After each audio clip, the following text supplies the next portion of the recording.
Assalomu alaykum, hurmatli teletomoshabinlar. Efirda viloyatimiz ijtimoiy-iqtisodiy, ma'naviy, ma'rifiy hayotiga oid eng so'nggi ishonchli va tezkor xabarlar taqdimoti bilan Surxondaryo telekanalining vaqt informatsion dasturi.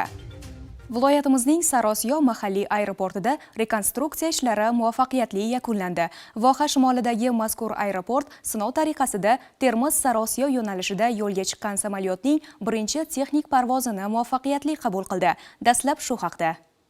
Surxondaryo viloyatining eng chekka tumanlaridan biri Sariosiyo endilikda havo yo'li orqali Toshkent bilan bog'landi. 2024-yilning 1-yanvaridan boshlab kichik havo kemalari sinov tarzida qo'nish va uchishni boshlagan edi. Endi esa katta sig'imdagi yo'lovchi samolyoti texnik sinov tariqasida Termiz-Sariosiyo yo'nalishida ilk bor parvoz qildi.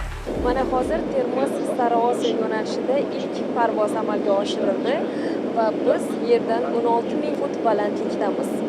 Haqiqatan ham aynan vaqt tejalishi bu juda ham katta gap, chunki yo'l azobini tortgan aholimiz bugungi kunda qulay transport tizimida o'z manziliga yetib olishni xohlaydi.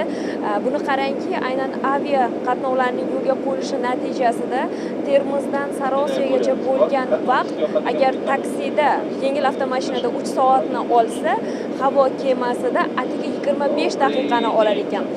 Sariosiyodan Toshkentgacha bo'lgan masofa esa juda ham qisqardi va endilikda 40 daqiqa davomida yo'lovchilar manziliga yetib olishlari mumkin.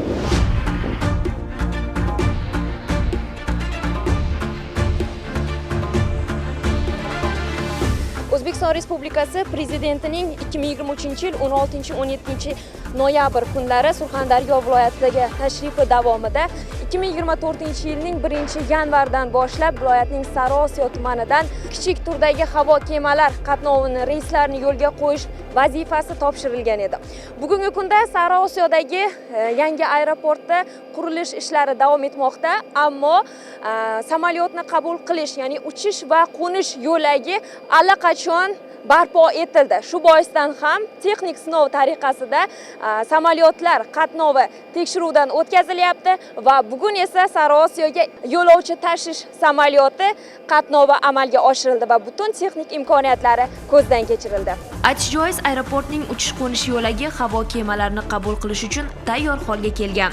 Sariosiyo aeroportida havo kemalarini uchib-qo'nishi uchun uchib-qo'nish yo'lagi, harakatlanish yo'laklari, to'xtab turish joylari to'liq ta'mirlash amalga oshirildi. Ushbu ta'mirlash ishlarida uchib-qo'nish maydonining 1550 metr joyida ta'mirlash ishlari bajarildi. Eni 35 metrni tashkil qiladi. Harakatlanish yo'laklari, to'xtab turish joylarida to'liq bo'yoqlash, markirovka ishlari amalga oshirildi. Harakatlanish yo'laklari, to'xtab turish joylari qoplamalari asfalt bilan qoplandi, to'liq ta'mirlandi. Ushbu holat parvozlar xavfsizligini ta'minlashga to'liq javob beradi. Sariosiyo tumanida yangi aeroportning faoliyati yo'lga qo'yilishi nafaqat mahalliy aholi, turistlar, yo'lovchilar uchun qulaylik yaratadi, balkim mazkur hududning ijtimoiy-iqtisodiy hayotiga yangi sur'at baxsh etadi.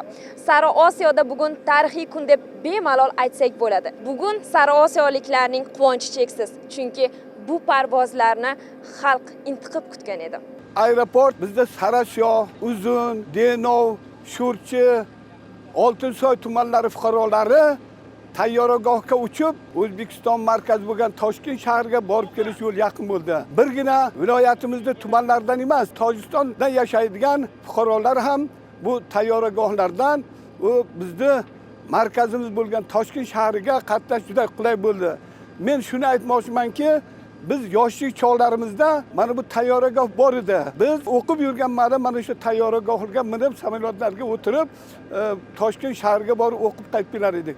Bugun aradan juda ko'p uzilishlar bo'ldi. 30 yilga yaqin uzilish bo'ldi. Mana bu uzilishni yurtboshimizda oqilona, odilona siyosatlar natijasida u kishining bergan tashabbuslari bilan mana bugun bizning Surxondaryo xalqimiz orzulariga yetdi. Juda yo'lni yaqin qildi. 40 minut, 45 minutga Sariosiyodan Toshkent shahriga boradi. Qizim, siz mana shunday xalqning minnatdorchiligini, xalqning roziligini yurtboshimizga yetkazsangiz. Sariosiyo mahalliy aeroportini rekonstruksiya qilish ishlari yakunlandi. Aeroport 29-aprel kuni birinchi texnik parvozni qabul qildi. Aeroport aerodromining sun'iy sirtqi qismi kapital ta'mirlandi. Shuningdek, 100 nafargacha yo'lovchiga mo'ljallangan yangi terminal qurilishi ham nihoyasiga yetmoqda. Barcha ishlar yakunlangach, bir oy ichida Sariosiyo aeroportiga muntazam reyslar amalga oshirilishi rejalashtirilgan. Sariosiyo tumani Tojikiston Jumhuriyati bilan chegara hudud bo'lib hisoblanadi. Viloyatimizda hududi bo'yicha eng katta tuman. Toshkent shahriga borish uchun aholimiz Termiz shahriga borguncha 200 km masofani bosib o'tishga 2-3 soat vaqt ketardi. Mana Sariosiyo aeroporti ishga tushish natijasida aholimiz poytaxtga borishga yana qulaylik bo'ladi. Vaqt tejaladi. Hamma tomondan qulay. Ushbu hududda yashovchi 1,5 millionga yaqin aholi havo yo'llari xizmatidan foydalanishda qulayliklarga ega bo'ladi. Tojikiston tumanlari bo'lgan Shahrinav, Hisor, Tursunzoda shahar tuman aholisi ham Sariosiyo aeroportidan foydalanish imkoniyatiga ega bo'ladi. Buning natijasida ijtimoiy-iqtisodiy munosabatlar yana rivojlanadi. Buning uchun biz davlatimiz rahbariga Sariosiyoliklar nomidan shu hududda yashovchi aholi nomidan o'zimizning minnatdorchiligimizni bildiramiz. Ma'lumot uchun, Sariosiyo aeroporti so'nggi yillarda o'z faoliyatini tiklagan 5-hududiy aeroport bo'ldi. Bungacha Mo'ynoq, Qo'qon, Shahrisabz va Zomin aeroportlari rekonstruksiya qilinib, foydalanishga topshirilgandi.